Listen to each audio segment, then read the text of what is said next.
Baik pemirsa, ini pembahasan yang sangat menarik ini ya. Ya sebenarnya aku masih bingung kalau misalnya sunat atau khitan ya, khitan atau sunat ya itu sebenarnya wajib atau sunnah, itu pertama. Terus kedua, sejak kapan sih sebenarnya ini? Makanya orang-orang bilang, ada yang bilang budaya Arab gitu katanya gitu. Tapi sebenarnya sejak kapan kita nggak tahu. Itu juga aku sering terfikirkan gitu. Jadi ini apalagi kita yang udah mau jadi orang tua juga nih kan, kamu juga punya anak gitu. Mungkin akan ada pertanyaan-pertanyaan seperti itu. Makanya langsung saja kita bahas di beritanya berikut ini.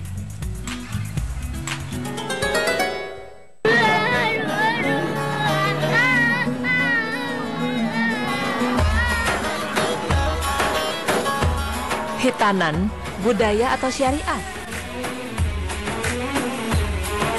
Khitan adalah bentuk masdar atau kata dasar dari khatana yang artinya memotong. Secara spesifik beberapa ulama membagi khitan menjadi dua jenis, yakni itzar dan hafdi.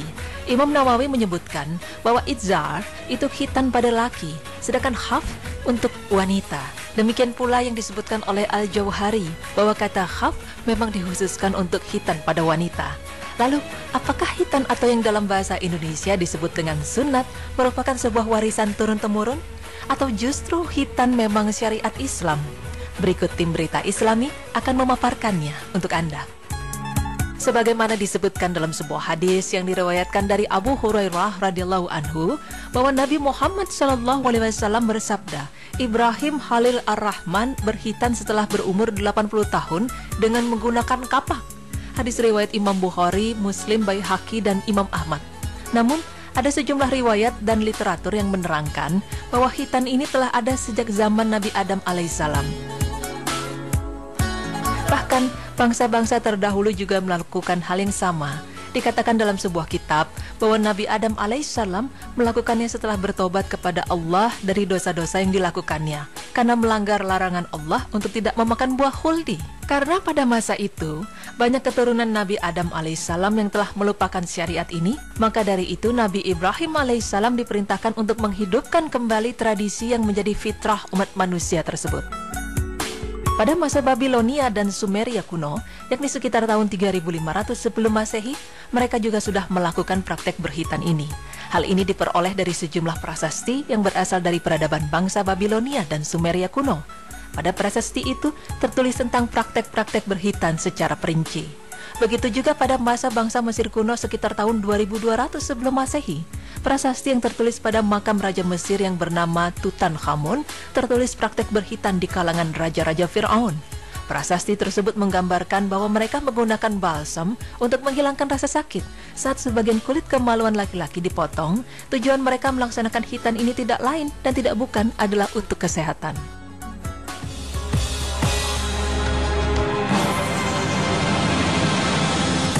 Dari Abu Hurairah radhiyallahu anhu, Nabi Muhammad SAW bersabda, ada 5 macam fitrah, yaitu khitan, mencukur bulu kemaluan, memotong kumis, memotong kuku, dan mencabut bulu ketiak.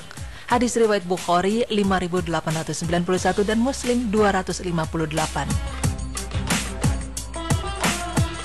Jadi, khitan adalah bagian dari syariat yang melekat pada kehidupan seorang muslim. Khitan merupakan fitrah manusia. Fitrah di sini menurut Al-Baidawi artinya adalah sunnah yang telah berlaku sejak dahulu, yang dipilih oleh Nabi dan menjadi titik temu semua syariat, sehingga seakan-akan amalan tersebut diwariskan secara turun-temurun.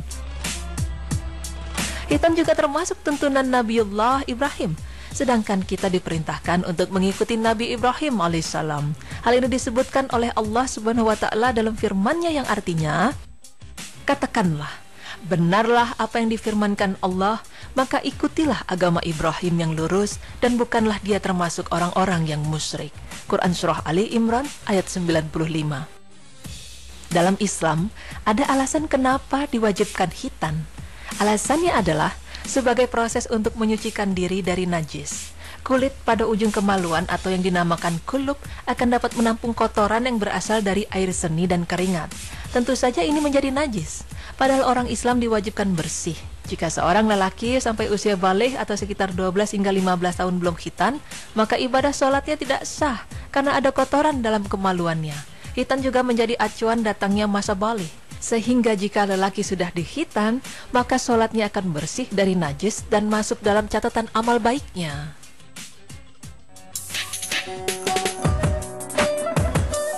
Selain khitan dilakukan sebagai bentuk ketaatan kepada Allah dan Nabi-Nya, penelitian lebih lanjut di zaman modern ini menunjukkan hal yang positif dengan perintah khitan ini. Khitan bermanfaat besar bagi kesehatan reproduksi pria dan wanita. Penimbunan kotoran pada kulup dapat menyebabkan timbulnya bakteri berbahaya yang dapat merugikan kesehatan. Dengan dibuangnya kulup akan menurunkan tingkat infeksi penyakit organ kelamin pada pria, sehingga tidak ada kotoran yang masuk ke dalam organ reproduksi istri. Hal ini tentu saja membuat istri terhindar dari penyakit. Dengan alasan inilah orang melakukan khitan, sehingga saat ini tidak hanya muslim saja yang melakukan khitan, ada juga orang yang beragama lain bahkan tidak beragama sekalipun juga melakukan khitan. Semua karena manfaat medisnya yang besar. Bahkan beberapa rumah sakit telah menawarkan proses khitan bagi bayi-bayi yang baru lahir. Lalu kapankah sebaiknya khitan dilakukan?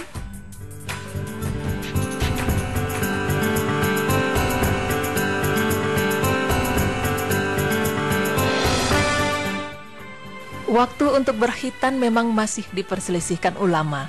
Ada pendapat yang mengatakan pada saat hari kelahiran, hari ke-7 atau ketika anak berusia 7 tahun.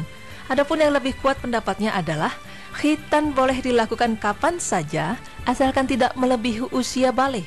Di Indonesia sendiri, pelaksanaan khitan memang tidak selalu langsung dilakukan ketika bayi baru lahir. Khitan umumnya dilakukan pada seorang anak laki-laki ketika sudah memiliki kesiapan mental. Hal ini dilakukan karena khitan dianggap tidak hanya berdampak secara fisik, namun juga secara psikis. Setelah seseorang dikhitan, maka secara agama ia telah memasuki tahapan pencatatan amalan, yang mana ia wajib menjalankan seluruh perintah Allah Subhanahu wa Ta'ala. Dengan demikian, anak laki-laki memiliki usia yang berada dalam hal kesiapan melakukan khitan. Selain kesiapan usia dan mental, yang harus diperhatikan juga adalah dari sisi kesehatan anak. Meskipun seorang anak telah siap melakukan khitan secara mental, namun bukan berarti seorang anak siap secara kesehatan. Karena dibutuhkan waktu bagi alat kelamin anak laki-laki untuk mencapai pertumbuhan yang maksimal. Ada baiknya usia seorang anak yang dikhitan adalah di atas 7 tahun dan di bawah 13 tahun. Selain itu, dalam melaksanakan khitan juga harus diperhatikan teknik dan peralatan yang digunakan. Saat ini memang sudah banyak berkembang teknik dan peralatan medis yang membuat rasa sakit khitan menjadi minimal dan tidak mudah infeksi. Klinik penyedia layanan khitan juga beragam dan sebaiknya dipilih yang terpercaya. Caranya adalah mencari klinik yang pernah diminta jasanya oleh orang-orang terdekat. Dengan ini, maka khitan dapat dilakukan dengan baik dan seorang anak laki-laki mendapatkan manfaat sepenuhnya dari khitan. Demikianlah terjawab bahwasanya khitan memang perintah dari Allah Subhanahu wa Ta'ala melalui Nabi Ibrahim alaihissalam untuk anak laki-laki yang sudah mencapai usia balik. Saking wajibnya perintah berkhitan ini, Nabi Ibrahim alaihissalam melakukannya ketika beliau menerima perintah ini di usianya yang ke-80 tahun. Nah, semoga informasi ini bermanfaat, khususnya bagi Anda yang akan melakukan khitan bagi anak lelakinya.